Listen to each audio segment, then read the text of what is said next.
So this is a 64 years old male patient with a chief complaint of sore throat for around 2 months. The differential diagnosis that has been made was hyperpharyngeal mass.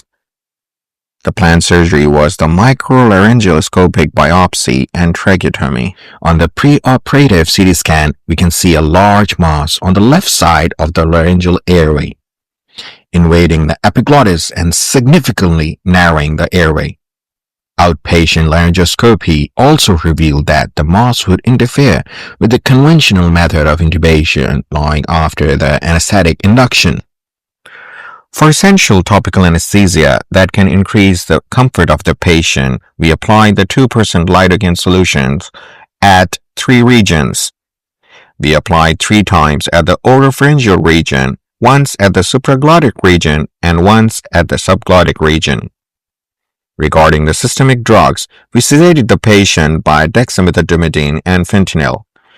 And to avoid any cough reflex during the procedure, we also used IV lidocaine. After adequate topical anesthesia, the bronchoscope is introduced through the oral route.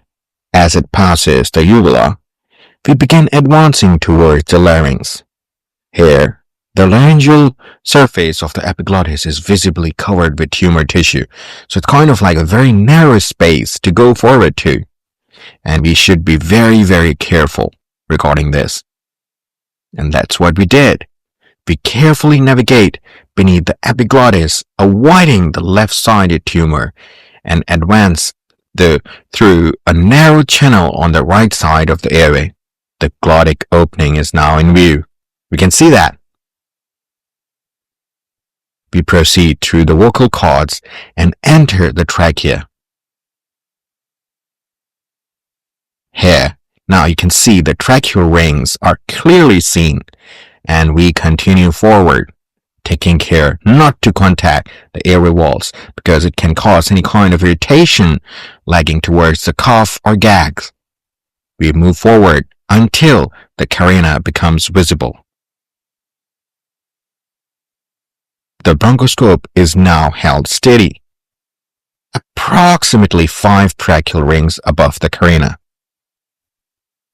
At this point, the endotracheal tube, like the ETT tube, we start advancing it over the scope into the place.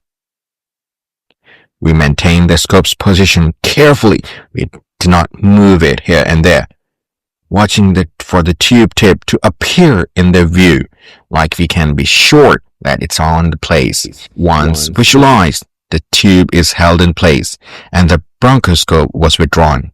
As the second point of confirmation, we also see if there is an end-tidal CO2 waveform that could confirm the tracheal placement.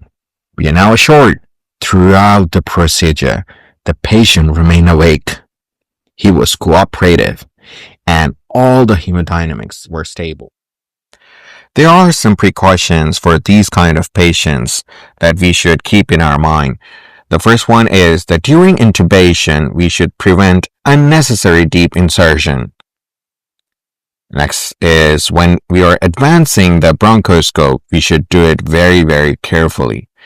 We should avoid any contact or touch with the tumor tissue to reduce the risk of bleeding or damage or any other adverse event. When choosing the size of the endotracheal tube, we should choose it very, very carefully. And we should choose a smaller endotracheal tube to minimize the risk of injuring the tumor. Thank you so much and see you next time.